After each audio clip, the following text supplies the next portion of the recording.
किसी को तो क्लिनिक का ही नहीं पता। अगर मालूम तुमको हो चुका है तो बैठो, डॉक्टर की बातों को सुनो, जो जीसस कह रहे हैं उन्हें सुनो। वो तुम्हारे धर्म में इंटरेस्टेड नहीं, तुम्हारी जात में, कलर में नहीं।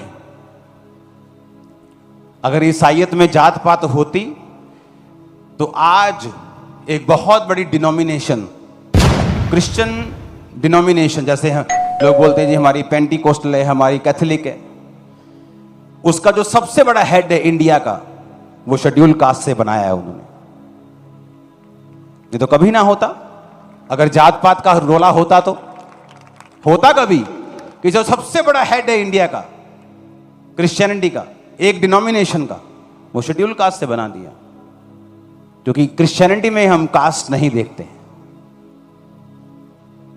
क्योंकि बाइबल बिलीव करती है हम सब आदम और हवा की क्या हैं, संतान।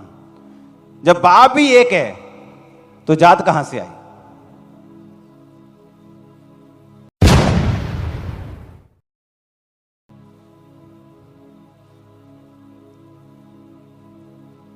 हालेलुया। हर कोई आज अपने एजेंडे चला रहा है। किसी को पॉलिटिकल बेनिफिट लेना है फ्यूचर में, वो अपने एजेंडे चला रहे हैं। आपको महाराष्ट्र में जाके चुनाव लड़ना है तो सचिन की बदनामी शुरू कर दो, तो जूतियां भी पड़ेंगी, मशहूर भी हो जाओगे। आप मेरी बात समझेंगे नहीं? तो लोगों का जो एजेंडा है उसे भूल जाओ। हम अपना काम करेंगे, आप अपने पड़ोसी को बचाओगे, आप गरीबों की ओर ध्यान दोगे। आप जानते मूर्ख और सियाना इनमें फर्क है। लेकिन मूर्ख की आंखें उनकी ओर लगी रहती हैं जो सेलिब्रेट और फेस्टिवल मना रहे हैं। वो उन्होंने घर जाके केक कटन डे, अही कोई अही की करन डे। पर लिखा सियाने का मन उनकी ओर लगा रहता है कि यार उस घर में आज कोई मां दुखी है, उसका बेटा नशे करता है, चलो आओ उसको वचन दें। तो मूर्ख का मन लड़ाई की ओर लगा रहता है, किससे पंगा ले। और जो सियाने का मन है वो इसकी ओर लगा रहता है कि किसको झील करें, किसको चंगा करें, किसके लिए क्या करें। कितने मेरी बात समझ रहे हैं? तो आपको सियाने बनना है। अपने पड़ोसी को देखो, किसने खाना नहीं खाया उसको खिलाओ, किसी भी धर्म का हो खिलाओ, किसी को हेल्प चाहिए दो, प्रभु के बारे में बताओ। हालेलुया। इस चर्च में रोज लड़कियों की शादी करवाता हूं मैं, पता है आपको? रोज, एवरी डे। कभी इंटरनेट पे नहीं डाला, नेवर। सबूत है, जिस दिन बोलोगे यहां हजारों लड़कियां इकट्ठी कर दूंगा। फोटो है, सबूत है, सब कुछ है। उनके गांव में विजिट होती है, उनके सरपंच से बात होती है, पूरी पैरवी होती। असली जेन्युइन केस है तो उसकी हेल्प होती। मैंने कहा रोज यहां लाइन लग जाएगी जिस दिन खड़े होंगे। लेकिन जीसस ने कहा तुम्हारी चैरिटी गुप्त में हो। अगर कोई चीज मैं दिखाऊंगा तो मैं इंटरनेट के ऊपर, वो इसलिए होगी कि मेरे हजारों स्पिरिचुअल सन्स और डॉटर्स उसे फॉलो कर सके, सेम पैटर्न अपनी चर्च में लेके आ सके। हालेलुया।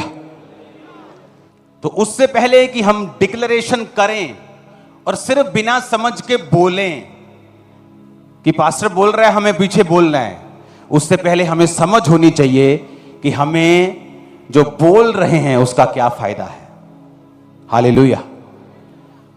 तो अब मेरी बहनों फिर से बताओ, दोनों बीज लगाएंगे, एक अनजान एक जान के, क्या दोनों बढ़ेंगे? अगर पानी देंगे, खाद सेम देंगे, सेम वातावरण में लगाएंगे, दोनों की केयर करेंगे, क्या दोनों बढ़ेंगे? बोलो। उसी तरह से वो व्यक्ति है जिसके मन में पूरा विश्वास नहीं भी है कि ये कैसे हो सकता है। मेरे को तो 10 डॉक्टर ने जवाब दे दिया कि तुम्हारे बच्चा हो नहीं सकता, ये कैसे कर सकते हैं, प्रेयर से कैसे हो सकता है। पर अगर तुम घोषणा करती जाओगी, चर्च अटेंड करती जाओगी, तुम वही पाओगी जो धर्मी ने पाया है, विश्वासी ने पाया। हालेलुया।